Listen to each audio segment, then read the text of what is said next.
Hola amigos, les cuento que este es el penúltimo video del grado octavo, así que tienen que poner muchísima atención. ¿Recuerdan que en el último video hablamos sobre las famosísimas reformas liberales?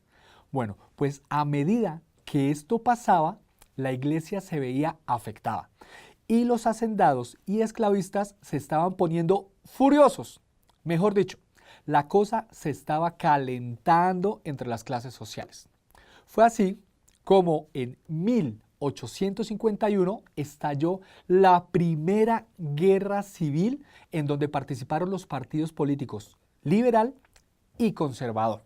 La abolición de la esclavitud generó un fuerte descontento entre los esclavistas del suroccidente del país, los cuales promovieron el levantamiento en contra del gobierno de José Hilario López. Otro de los factores que motivaron la guerra civil fue el elemento religioso, entre ellos la expulsión de los jesuitas. La guerra comenzó en el suroccidente del país, miren, más exactamente aquí, en la ciudad de Popayán. Una junta conservadora envió al político local, a este señor, Sergio Arboleda, al Ecuador para obtener dinero para financiar el conflicto. Así, el 1 de mayo de 1851, un ejército caucano, con el apoyo del gobierno ecuatoriano y al mando de Julio Arboleda, hermano de Sergio, se levantó contra la administración colombiana. Este levantamiento armado, aunque fue derrotado, logró dispersarse a otras regiones del país.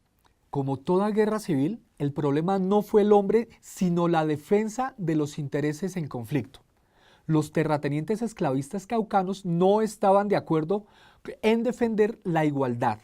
Liberar a los esclavos significaba acabar con su riqueza. Y así se derramó muchísima sangre en nuestro país y se detuvo el progreso.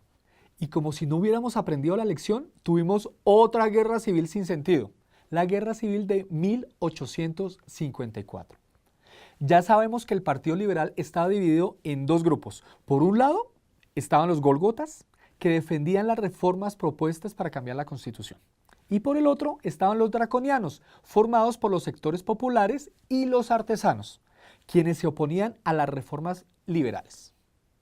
¿Se acuerdan de esto? En este contexto, fue elegido el draconiano José María Obando en el periodo de 1853 a 1854. Este fue quien aprobó la Constitución de 1853, la cual separaba a la Iglesia del Estado, respetaba la libertad de cultos, permitía la elección directa por voto popular de presidente, congresistas, magistrados y gobernadores, y otorgaba cierta independencia a las provincias para que redactaran sus propias constituciones. En 1854, los artesanos que apoyaron a Obando, descontentos por las reformas que trajo la nueva Constitución, apoyaron un golpe de Estado encabezado por el general José María Melo, comandante del ejército. Aunque Melo contaba con el respaldo de los artesanos bogotanos, no encontró apoyo en el resto del país.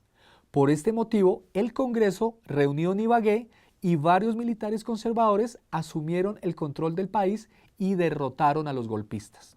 Los artesanos terminaron perdiendo porque los comerciantes internacionales, o sea, los importadores, no les interesaba que se desarrollara la producción manufacturera. Los partidos del libre cambio ganaron este pulso y quebraron a los artesanos y a los manufactureros. Nuevamente, la falta de entendimiento y diálogo entre los distintos grupos le quitó al país la posibilidad de dedicarse a progresar. Para 1860, los gólgotas o radicales, liderados por este señor, por Tomás Cipriano de Mosquera, reaccionaron contra el presidente Ospina. Había buenas razones para que don Tomás Cipriano triunfara. Las reformas liberales de 1850 habían bajado el nivel de vida de los campesinos y los artesanos. Estos últimos, o sea, los artesanos, habían abandonado sus talleres y habían regresado al campo para no morir de hambre. La guerra civil de 1860 a 1861 hizo que muchos campesinos abandonaran el campo. Y esto causó que se parara la exportación del tabaco, clave para la economía del país. En 1861, Mosquera se tomó finalmente el poder y le tocaba empezar a tomar medidas drásticas para remediar la terrible situación económica del país. Mosquera comenzó por quitarle los bienes de la iglesia.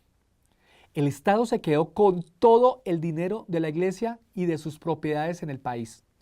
El problema fue que estas tierras no fueron dadas a los campesinos ni a los pequeños propietarios. Por el contrario, fueron vendidas a muy bajo precio a comerciantes y terratenientes. Como si fuera poco,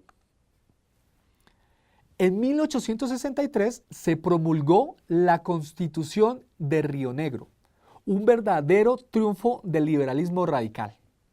Pero lamentablemente sembró el desorden en el país.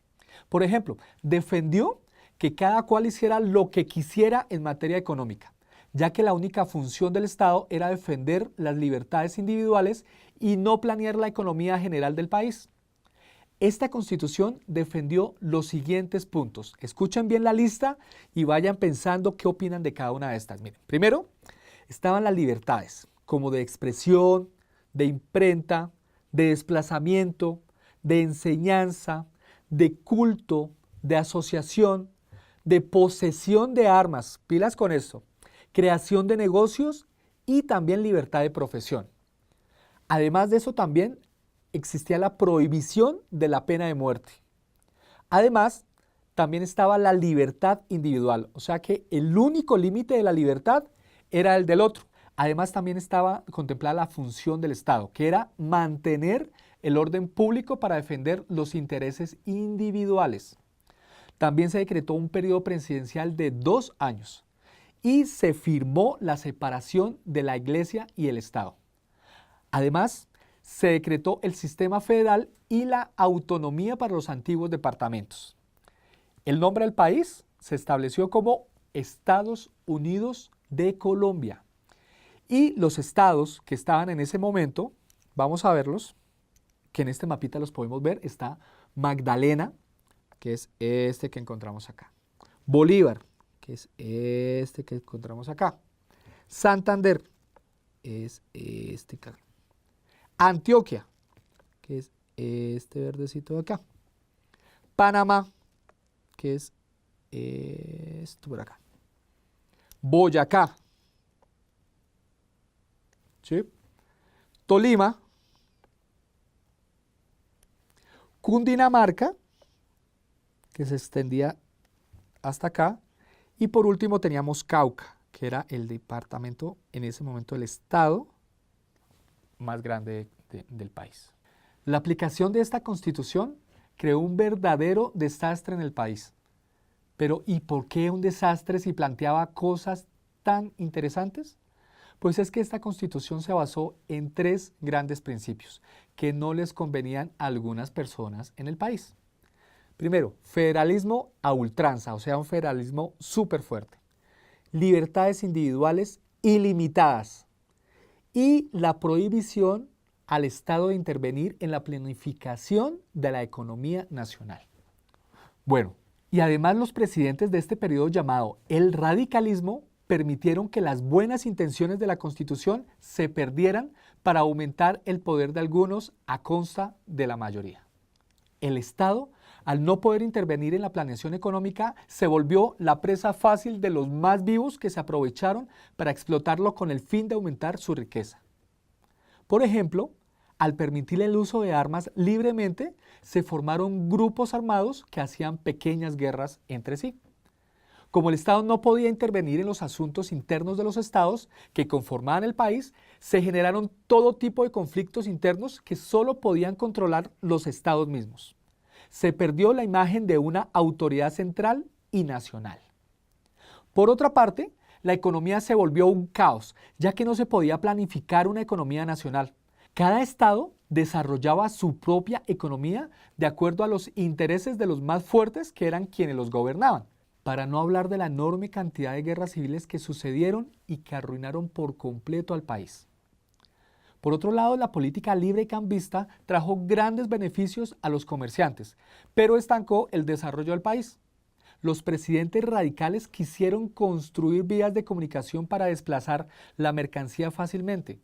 Se mejoraron los caminos y se construyeron ferrocarriles, pero estas vías estaban destinadas a la exportación y por ende no unían internamente al país. ¿Cierto que pasó de todo? Desafortunadamente fueron más las cosas malas que las buenas. Pero bueno, Con todo esto en la cabeza, los dejo por hoy.